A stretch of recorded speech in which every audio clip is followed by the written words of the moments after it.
नमस्कार, खेत खलिहान के इस अंक में आपका स्वागत है। मैं हूं संजीव सिंह। खेत खलिहान के इस अंक में सबसे पहले आपको ले चलेंगे कश्मीर की वादियों में और लेंगे जायजा कि किस तरह से पिछले साल आई बाढ़ और मौसम की बेरुखी ने प्रभावित किया है नाशपाती की खेती को और क्या है वहां परिस्थितियां इससे लड़ने की।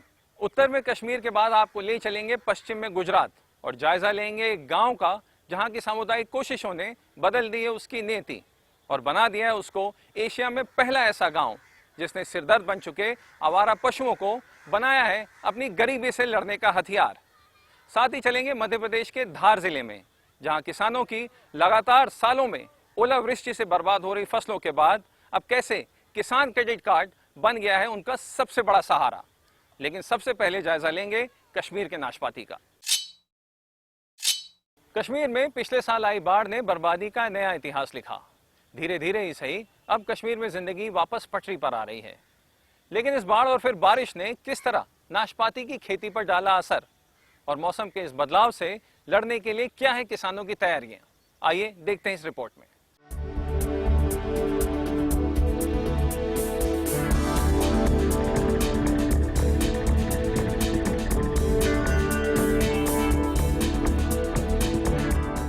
कश्मीर घाटी में इस सीजन के लिए नाशपाती को पेड़ों से उतारने का काम शुरू हो गया है। खास तौर पर नाशपाती की सबसे लोकप्रिय माने जाने वाली किस्म बबू गोशा बाजार तक पहुंचने भी लगी है। कश्मीर के हापुड़, बटपोरा, चाडूरा जैसे नाशपाती की खेती के लिए प्रसिद्ध इलाकों में किसान लगातार बबू गोशा को पेड़ों से उतारने में लगे हैं। मार्च, अप्रैल और मई में भारी बारिश और प्रतिकूल मौसम के बावजूद बबू गोशा नाशपाती की इस सीजन में अच्छी फसल देखने को मिल रही है। नाक का ज्यादा मार्केट है और आता है इसमें फराशी आता है, दूसरा आता है बबू गोशा यहाँ का उड़ी का, उसका भी बहुत ही अच्छा मार्केट है। यही 3 किस्म आते हैं। नाशपाती तोड़ने की ये प्रक्रिया 1 महीने तक चलेगी। एक तरफ बागवान बबू गोशा को पेड़ों से उतारने में व्यस्त हैं, तो दूसरी तरफ कुछ कामगार उन उतारे गए नाशपातियों की ग्रेडिंग और पैकिंग के काम में जुटे हैं। हालांकि नाशपाती की नाक जैसी अन्य किस्में अभी पेड़ पर ही हैं। ऐसे में किसानों के सामने दोहरी चुनौती है। पहली ये कि बबू गोशा जैसी किस्मों को बाजार तक पहुंचाना भी है और दूसरी नाशपाती की नाक जैसी किस्मों जो कि अभी पेड़ों पर हैं को सुरक्षित रखने के लिए उन पर कीटनाशकों का छिड़काव भी करना है। इसमें निकलता है और वो कोतरनल निकलता है। 5-6 किस्म आते हैं इसमें। हर नाक आता है, नाक आता है इसमें और आता है इसमें पडरू आता है, फराशी आता है, यही 5। इस अवधि में लगातार खराब मौसम की मार झेलने के बावजूद इस बार कश्मीर घाटी में नाशपाती की फसल अच्छी रही है। हालांकि बागों में कई किसान ठीक ठाक उपज से खुश तो हैं, लेकिन उन्हें इस बात का गुस्सा भी है कि भारी बारिश से हुए नुकसान का जायजा लेने और वादे के मुताबिक उस नुकसान का मुआवजा देने तक की पहल अब तक नहीं की गई है। बारिश की वजह से इस साल बहुत ही नुकसान हुआ। इसमें वो थोड़ा सा वो सिकैप चढ़ गया, उसकी वजह से बहुत नुकसान हो गया। इसमें समझो उससे बहुत ही नुकसान पड़ा हमको। स्थानीय अधिकारी प्रतिकूल मौसम में भी नाशपाती की फसल को बचाने के लिए लगातार उपज क्षेत्र में निर्देश जारी करते रहे हैं। इस बार हुई अच्छी फसल के लिए किसानों की ओर से इन निर्देशों के बेहतर अमल को भी एक वजह माना जा रहा है। लंबी जद्दोजहद के बाद अब समय है कि जब नाशपाती की इस उपज को बेहतरीन पैकिंग के साथ मंडियों तक पहुंचाया जाएगा। 700-800 बंदे इसमें की दुकान पे। यहाँ वो कम से कम 600-800 दुकान, 700 दुकान है यहाँ पे। ये देखो यहाँ शेड बनाया सब्जी के लिए, वो भी चल रहा है। प्रतिकूल मौसम की मार से लड़ रहे किसानों की मुख्य चिंता इस बात को लेकर है कि जल्द से जल्द उपज को मंडियों तक पहुंचाया जाए, क्योंकि इलाके में कोल्ड स्टोरेज और वेयर हाउस की व्यवस्था इतनी समुचित नहीं है कि इन नाशपातियों को सुरक्षित तरीके से रखा जा सके। वेयर हाउस और कोल्ड स्टोरेज की कमी को किसान अपने ही घरों में अस्थायी स्टोर बनाकर पूरी तो करते हैं, लेकिन ऐसी व्यवस्था में जल्दी नष्ट हो जाने वाली नाशपाती को लंबे वक्त तक नहीं रखा जा सकता। स्टोर है, अभी 3 स्टोर है यहाँ पर, रंगरेट में है और भी है, यहाँ लसीपुरा में है, मगर वो दूर होता है हमको। अब यहाँ भी बोला है गवर्नमेंट ने, यहाँ भी खोलेंगे, मगर अभी वो खोला नहीं है। नाशपाती जल्दी नष्ट होने वाला और कमजोर पैकिंग के अभाव में जल्दी सड़ने वाला फल है, लिहाजा नाशपाती के व्यापार में लगे व्यवसायी भी जल्दी से जल्दी उपज को मंडी में लाकर बाहर भेजने की जुगत में हैं। हर किसी को नुकसान पहुंचता है, क्योंकि ड्राइवर को भी नुकसान पड़ेगा। जब बाग वाला माल ही नहीं बेचेगा वो उसको वहाँ ही खराब हो जाता है। हमको भी नुकसान होता है, हमने पैसा लगाया होता है मेरे ऊपर, हमको भी नुकसान, ग्रोवर को होता ही होता है, सबको नुकसान होता है इसमें। इस बीच सरकार ने नाशपाती के व्यापार को बढ़ावा देने के लिए कई महत्वपूर्ण पहल की हैं। इसके साथ ही सरकार की ओर से कश्मीर घाटी में नाशपाती की कई नई किस्मों को भी लोकप्रिय बनाने की कवायद की जा रही है। इन सामूहिक प्रयासों से घाटी में नाशपाती की उपज को लेकर यह उम्मीद तो बंधती ही है कि आने वाले समय में कश्मीर की नाशपाती नई किस्मों के साथ नए मुकाम पर पहुंचेगी। साथ ही बाढ़ और प्रतिकूल मौसम के बावजूद घाटी के किसानों पर नए सीजन में बनी मुस्कान कायम रहेगी। खेत खलियान में अब वक्त हो चला है एक ब्रेक का। ब्रेक के बाद देखेंगे कि कैसे गुजरात के अकोदरा गांव में सहकारी पशुपालन ने बदल दी है पूरे गांव की जिंदगी।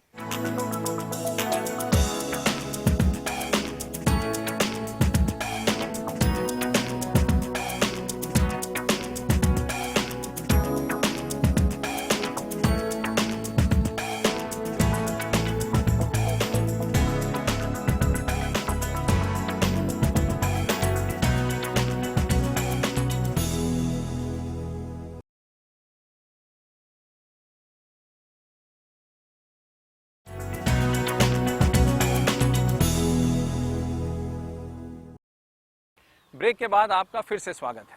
अब बात करते हैं गुजरात की। गुजरात के साबरकांठा जिले के अकोदरा गांव में ग्रामीणों की अनोखी पहल ने न केवल उसको एशिया में अलग पहचान दी है, बल्कि गांव में आवारा पशुओं से निजात भी दिला दी है। अब गांव की सामुदायिक आय करोड़ों में है और अकोदरा बन चुका है भारत का पहला डिजिटल गांव।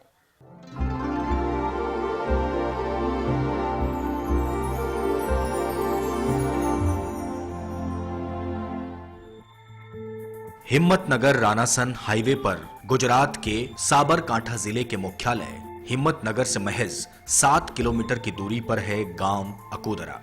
गुजरात के इस छोटे से गांव में महज 215 परिवार रहते हैं। इससे पहले कि हम अकोदरा के बारे में आपको कुछ और बताएं, आइए डालते हैं एक नजर अकोदरा गांव से ही जुड़े कुछ आंकड़ों पर। वर्ष 2011-12 में गांव वालों ने अपने 252 पशुओं से 6,11,461 लीटर दूध का उत्पादन किया। गांव वालों ने पशुओं के गोबर और गोबर से बनने वाले जैविक खाद वर्मीन कंपोस्ट को बेचकर 1,68,00,000 रुपए कमाए। यही नहीं, गोबर से निकलने वाली मीथेन गैस की मदद से यहाँ के ग्रामीण प्रतिदिन 225 यूनिट बिजली का उत्पादन भी करते हैं। जाहिर है अब सवाल आपके मन में भी उठ रहे होंगे कि आखिर एक छोटा सा गांव ऐसे कारनामे कैसे कर सकता है।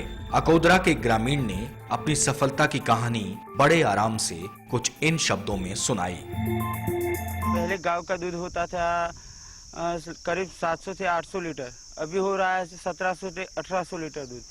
पशु हॉस्टल बनने से दूध भी बढ़ा है और गांव के लोगों में पैसे भी बहुत आ रहे हैं अभी। दरअसल अकोदरा भारत का ही नहीं बल्कि एशिया का पहला ऐसा गांव है जिसने सहकारी पशुपालन के मॉडल को अमली जामा पहनाने में सफलता पाई है। साधारण शब्दों में अगर समझना चाहें तो पूरे गांव के पशुओं के लिए एक हॉस्टल बनाया गया और उन पशुओं की सामूहिक जिम्मेदारी गांव वालों ने मिलकर उठाने का फैसला किया। कुछ राज्य सरकार की मदद से और कुछ पंचायत की मदद से तकरीबन 900 पशुओं को एक व्यवस्था के नीचे रखने वाला एशिया का पहला जानवरों का हॉस्टल अस्तित्व में आया। सन 2011 के शुरुआती महीनों में राज्य के तत्कालीन मुख्यमंत्री नरेंद्र मोदी की सोच को अमली जामा पहनाने के लिए मॉडल विलेज के तौर पर यहीं से शुरू हुआ अकोदरा की सामूहिक सफलता का नया सफर। प्रति शेड 24 पशुओं को रखने की व्यवस्था वाले इस अभिनव पालतू जानवरों के हॉस्टल में 22 शेड्स हैं, जिसका रखरखाव पंचायत और राज्य सरकार की मदद से गांव वाले मिलकर करते हैं। सिर्फ इस एक व्यवस्था ने गांव वालों की दुनिया बदल दी। नरेंद्र मोदी जी का सपना था एनिमल हॉस्टल, वो अकोदरा गांव में बनाई गई है। वो पूरे एशिया में सर्वप्रथम है। यहाँ जैसे बालकों की हॉस्टल होती है हर जगह, ये पहली एनिमल हॉस्टल है जो पूरे एशिया में पहली है। ये एनिमल हॉस्टल में जो शेड है उसमें पशु रखे जाते हैं और एनिमल हॉस्टल में पशु रखने के कारण गांव में जो सभी उकरडे थे वो निकल गए हैं और गांव में पूरी स्वच्छता हो गई है। और ये एनिमल हॉस्टल का पहला फ़ायदा हुआ है। दूसरा फ़ायदा कि गांव के सभी पशु एक ही जगह रहते हैं और खुले वातावरण में रहते हैं और हमारा टाइम बहुत बच जाता है। पशु हॉस्टल का निर्माण न केवल सहकारी व्यवस्था के तहत किया गया बल्कि रखरखाव भी सामूहिक उत्तरदायित्व के जरिए होता है। पशु हॉस्टल में केवल पशुओं के रखने की व्यवस्था हो ऐसा भी नहीं है। पास पड़ी 50 हेक्टेयर गोचर भूमि में मवेशियों के लिए पोषण युक्त चारे की व्यवस्था भी की गई। इतना ही नहीं, ग्रामीण नारी शक्ति ने सखी मंडल की बहनों के सफल संचालन से पशुओं के गोबर से वर्मी कंपोस्ट खाद की इकाई ग्राम लक्ष्मी बनाई। गांव की ऊर्जा, गैस एवं बिजली की जरूरतों के लिए गोबर गैस प्लांट शुरू किया गया। मवेशी हॉस्टल में मौजूद पशुओं के इलाज और आधुनिक रखरखाव के लिए आधुनिक डिस्पेंसरी से युक्त वेटनरी डॉक्टर भी रखे गए। इससे न केवल गांव को आवारा पशुओं की गंदगी से मुक्ति मिली बल्कि गांव की महिलाएं जो दिन भर अपने अपने मवेशियों की देखभाल में पूरा वक्त गुजार देती थी, उनको महज उनकी जिंदगी के प्रतिदिन 2 घंटे की मोहलत से पशुओं के बेहतर प्रबंधन ने आर्थिक रूप से सशक्तिकरण का एक नया द्वार भी खोल दिया। आज यह गांव साबरकांठा मिल्क कोऑपरेटिव का एक बड़ा सदस्य है जो न केवल रिकॉर्ड दुग्ध उत्पादन करता है बल्कि पशुओं के गोबर की मदद से 250 टन सालाना वर्मी कंपोस्ट उत्पादन के 2 इकाइयों का संचालन भी करता है। इन वर्मी कंपोस्ट इकाइयों से गांव की सालाना आय न केवल 5 लाख रुपए प्रति इकाई बढ़ गई बल्कि गांव की भूमि की उर्वरा शक्ति बढ़ी, वो अलग। मवेशियों के गोबर ने गांव को बिजली के मामले में आत्मनिर्भर बना दिया। अकोदरा सिर्फ गोबर की मदद से 225 यूनिट प्रतिदिन बिजली का भी उत्पादन करता है। सिर्फ एक मवेशी हॉस्टल ने अकोदरा को देश का पहला डिजिटल